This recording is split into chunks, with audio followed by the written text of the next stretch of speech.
Na região de Karychev, Oblast de Briansk, Rússia, uma estação de radar de baixa altitude Podlet K1, localizada nos arredores de Karychev, registrou simultaneamente um contato desconhecido vindo do sudoeste.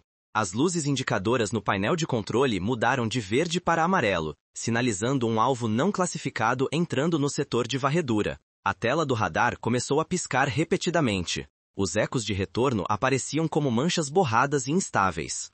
O operador se aproximou da tela, verificando novamente a velocidade e a direção. Um grupo de objetos de baixo nível se aproximava em um rumo de 236 graus, velocidade aproximada de 150 km por hora, altitude entre 80 e 110 metros. RCS, seção transversal de radar, altamente variável, instável, com retornos fracos. O algoritmo de classificação exibiu grande grupo de aves sobre ameaça de UAV de baixo perfil nível baixo. Assim, nenhum alerta foi acionado. Não houve escalonamento do estado de alarme. Mas o que a tela mostrava não eram aves. Eram um enxame de UAVs, veículos aéreos não tripulados, de isca despachadas pela Ucrânia. Drones UJ-22 compactos, modificados a partir de plataformas comerciais, projetados para imitar as características de voo e a assinatura de radar de uma onda de mísseis de cruzeiro. Cada drone era uma isca provocativa com 4 tarefas simultâneas: desviar o foco da defesa aérea russa, forçar as unidades Pantsir e S-400 a ativarem seus radares, expondo suas localizações, sobrecarregar os algoritmos de classificação, interrompendo a cadeia de interceptação, e, simultaneamente, enviar um mapa ao vivo da cobertura real de defesa aérea para o centro de comando ucraniano. A formação voava a cerca de 100 metros de altitude, espaçada por 1,8 quilômetros, dirigindo-se diretamente para Kerash.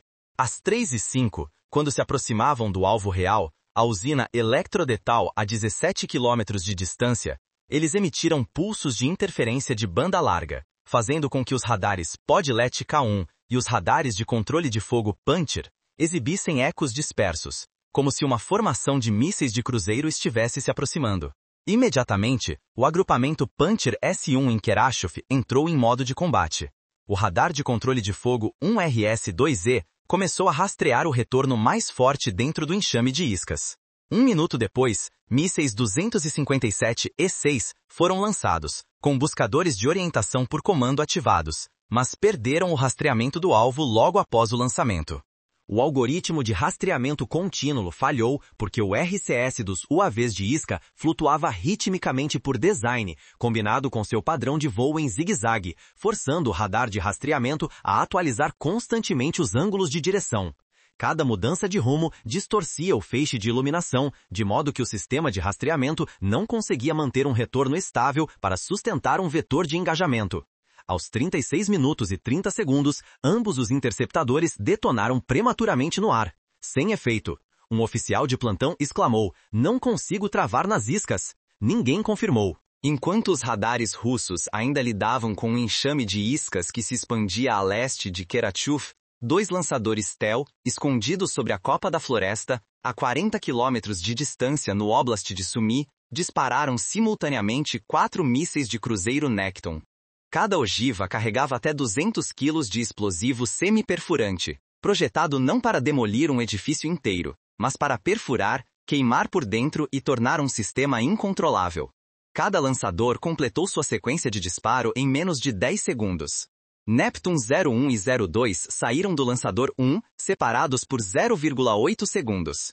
Neptune 03 e 04 foram lançados 1 minuto e 30 segundos depois do lançador 2, em um eixo com 41 graus de deslocamento.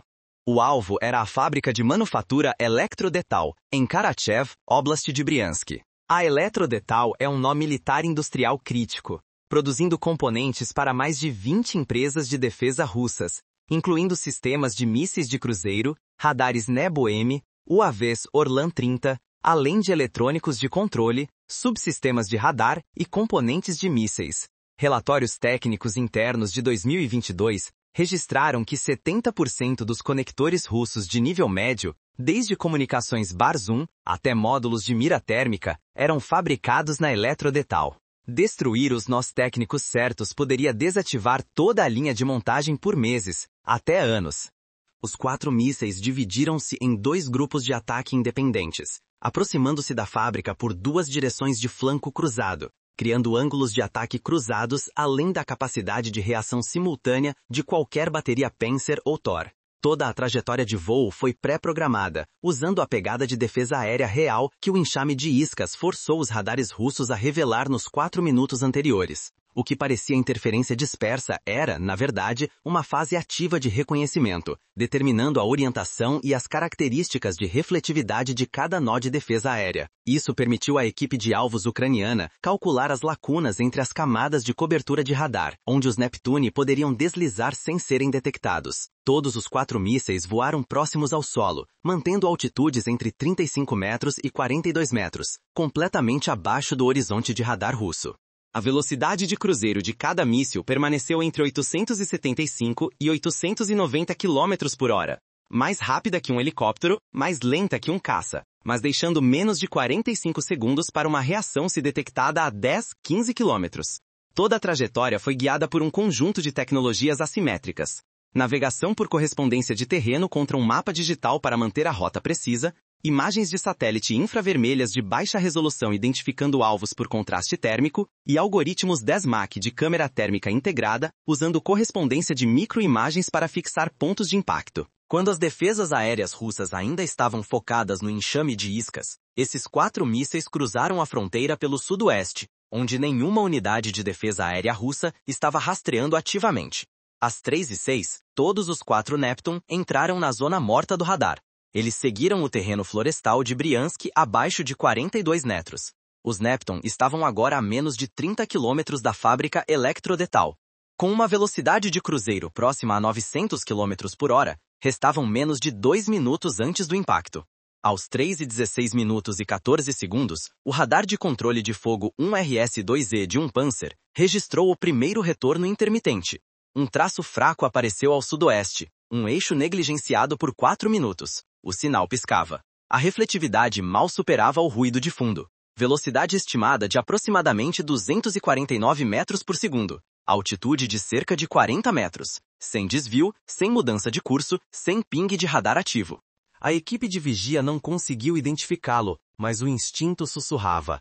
Algo está chegando. Apenas 4 segundos depois, o Tor M2 no agrupamento de defesa sul industrial elevou um alerta de nível 1. O radar de arranjo faseado ativo girou rapidamente para o oeste. Distância ao alvo, 23 km. Tempo restante, menos de 60 segundos.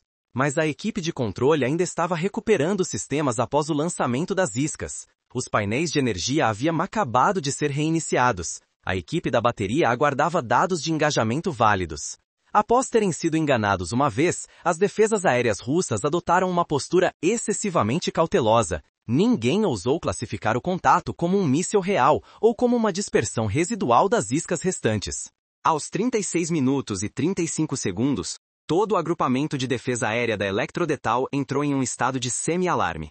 Alertas internos acenderam, mas ninguém tinha certeza suficiente para agir. Temendo outro interceptamento falso, decidiram esperar por confirmação, uma decisão que seria custosa. Aos 36 minutos e 48 segundos, com o Neptune 01 a menos de 2.500 metros do alvo, os oficiais de vigia em Kherson finalmente compreenderam a realidade. O fraco sinal no radar não era interferência, não eram aves, não eram um enxame de iscas. Era um míssil de cruzeiro se aproximando a quase 250 metros por segundo, prestes a atingir em menos de 10 segundos. O complexo de defesa aérea entrou em caos. A cadeia de classificação, verificação e autorização não pôde ser concluída a tempo. Defesa de ponto, engajamento automático, ordenou o comandante. Urgente! Uma bateria de 2 canhões de 30 mm A38M do Panzer abriu fogo. As munições foram disparadas ao longo das linhas de previsão, mas a distância era mínima. O tempo era insuficiente. Nenhuma posição de canhão alcançou um ângulo de tiro ideal. Quando os canhões começaram a disparar, o Neptune 01 entrou em mergulho terminal. Ângulo de aproximação de 17 graus, altitude de 28 metros, velocidade de 245 metros por segundo. O míssil travou no armazém D4, que armazenava milhares de lotes de conectores para equipamentos militares russos. Aos 37 minutos e 6 segundos, a ogiva semiperfurante de 150 kg perfurou o teto fino de metal corrugado, bem no centro do D4. A detonação ocorreu em um volume fechado, sem ventilação, sem janelas, sem alívio de pressão. A pressão no armazém disparou de 1 atmosfera para 13 atmosferas em 0,2 segundos. Ondas de choque atingiram todas as 4 paredes e refletiram de volta ao centro. As temperaturas atingiram 1.700 graus Celsius. 5. 4.000 lotes de conectores, suficientes para equipar 40 radares Nebo-M ou 60 UAVs Orlan, foram reduzidos a cinzas em menos de 2 segundos.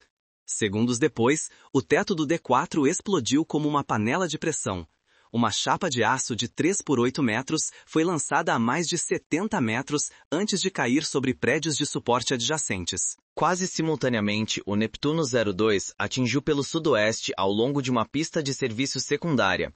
Seu ângulo de aproximação era 34 graus deslocado do Neptuno 01, um ataque de flanco no lado oposto do complexo. Alvo: Bloco Técnico Auxiliar K7. Esta seção abrigava a estação transformadora de 110 kV que alimentava a linha de produção, o agripamento central de ar comprimido que fornecia pressão para soldagem, pulverização e moldagem, e fileiras de cilindros de gás de alta pressão de 18 a 22 atmosferas armazenados em linha. Aos 37 minutos e 38 segundos, o Neptuno 02 impactou o canto do prédio auxiliar na junção entre a subestação de energia e o arranjo de ar comprimido. O detonador explodiu após 0,06 segundos, destruindo a parede sul. 3 cilindros industriais de alta pressão detonaram em cadeia em 0,7 segundos. As chamas se espalharam pelos cabos de energia industriais desprotegidos. Aos 37 minutos e 50 segundos, o complexo perdeu energia completamente. Todos os sensores, controles e painéis de distribuição internos desligaram simultaneamente. Os sistemas automáticos de supressão de incêndio foram desconectados. As válvulas de isolamento de incêndio não foram acionadas a tempo. Enquanto a fumaça dos 2 primeiros estouros ainda pairava no ar, o Neptuno 03 fechou os últimos 18 quilômetros a apenas 39 metros de altitude, aproximando-se pelo nordeste. Desta vez, o alvo não era um armazém, era o coração da fábrica. A oficina de produção principal E3, que operava 3 linhas automatizadas, soldagem por pontos de precisão, prensas de moldagem de conectores e montagem de PCBs de alta potência. Todas as linhas funcionavam com energia industrial, continuamente, em 3 turnos, gerando alto calor e ocupando espaço aberto. A essa altura, o Pansir S1 do norte havia girado de volta e estava pronto para engajar. Mas os algoritmos de classificação foram distorcidos pelo calor residual do solo do D4, produzindo interferência térmica falsa. Aos 38 minutos, o Pansir disparou seu primeiro míssil 57E6, com uma janela de interceptação de apenas 3,4 segundos. No entanto, o Neptuno 03 realizou uma mudança abrupta de curso de 14 graus, contornando a borda da oficina e saindo da iluminação efetiva do radar. O radar de rastreamento perdeu a trava por 1,2 segundos. O interceptador detonou a mais de 60 metros do alvo, sem causar danos à pele composta do Neptune, projetada para absorver impulsos de explosão básicos.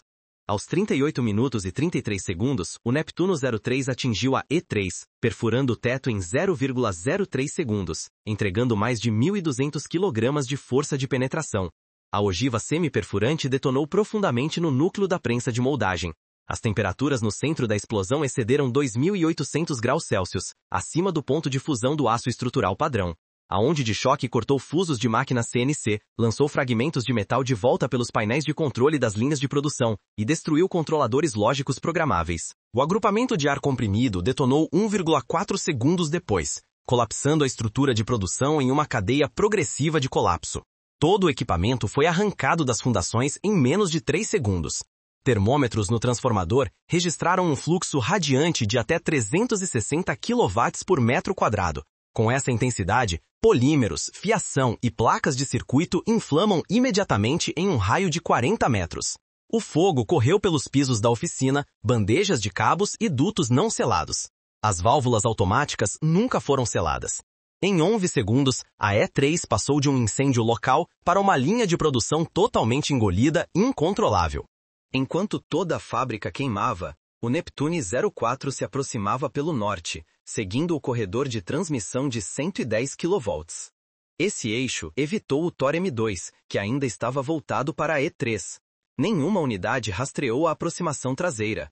Seu alvo, o prédio de controle C2, o único centro de comando digital restante que governava o resto da Eletrodetal. Dentro estavam servidores de dados de produção, PLCs de linha, controles automáticos de supressão de incêndio e hubs de sensores industriais.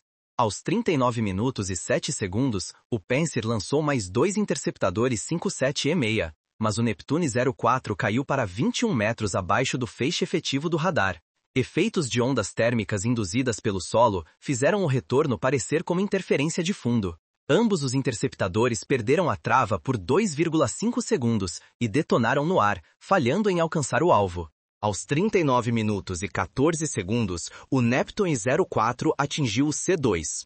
A ogiva perfurou 2 andares de concreto reforçado, aniquilando a sala de servidores no segundo andar. A explosão consumiu todas as placas de circuito, matrizes de armazenamento, PLCs, reservatórios de supressão de espuma e unidades de controle de pressão. Em 0,5 segundos, todos os dados de produção, desenhos de projeto e comandos de controle de linha foram apagados. Menos de 10 segundos depois, a ala leste da fábrica colapsou. Os tubos de explosão de alta pressão formaram um canal de chamas pelo corredor técnico. Tetos desabaram, vigas de aço em brasa caíram. Uma nuvem de fumaça cinza em forma de cogumelo subiu acima de 300 metros. Medições de radiação na borda da oficina registraram 620 graus Celsius, quente o suficiente para derreter ligas de alumínio. 3 minutos após a explosão final, o Ministério da Defesa russo recebeu um relatório urgente de Briansk. A mensagem dizia: Torseli, explosão grave e incêndio em uma instalação de produção especializada na área de Kerash. Sem menção à Eletrodetal, sem menção aos mísseis Neptune, sem menção aos UAVs. No entanto, nas comunicações internas militares, o registro técnico afirmou claramente: alvo atingido por mísseis de cruzeiro. Defesa aérea falhou em responder a tempo. Danos graves. Em 15 minutos, os comandantes perceberam que isso não foi um acidente. Foi um ataque deliberado. Ao amanhecer, fontes independentes de inteligência de código aberto começaram a circular as primeiras imagens do local. O dano se estendeu além de Briansk. O ataque desencadeou efeitos dominó na cadeia de produção de eletrônicos da Rússia. Radares Neboman não podiam ser montados devido à escassez de conectores de sinal. Testes de lançadores Iskander e Calibre foram pausados por falta de conjuntos de controle em linha. Produções domésticas de UAVs Orlan 30 e Shahed 136 pararam por falta de componentes eletrônicos. Equipamentos de comunicação Bar-Zoom, a espinha dorsal de comando de voz/dados, enfrentaram interrupções de fornecimento. Perdas indiretas de linhas de suprimento interrompidas, produção paralisada e custos de restauração podem exceder 80 a 100 milhões de dólares quando o impacto estratégico é incluído. A logística técnica ocidental da Rússia perdeu temporariamente um nó-chave para conectores e eletrônicos de controle, criando um risco real de colapso localizado nas linhas de montagem de UAVs, radares e sistemas de nível médio. Isso não foi apenas um ataque a uma fábrica. Foi um corte sistêmico, uma operação calculada em nível de sistemas. Com apenas 4 mísseis Neptune, custando menos de 4 milhões de dólares no total, a Ucrânia gerou um efeito 10 a 15 vezes maior que o valor material destruído. O dano foi medido não apenas em dinheiro, mas em tempo, em cadeias de suprimento quebradas e em confiança abalada. Esse ataque provou que a guerra moderna não é mais medida apenas pelo peso das munições ou pela potência das explosões. Ela é moldada por cadeias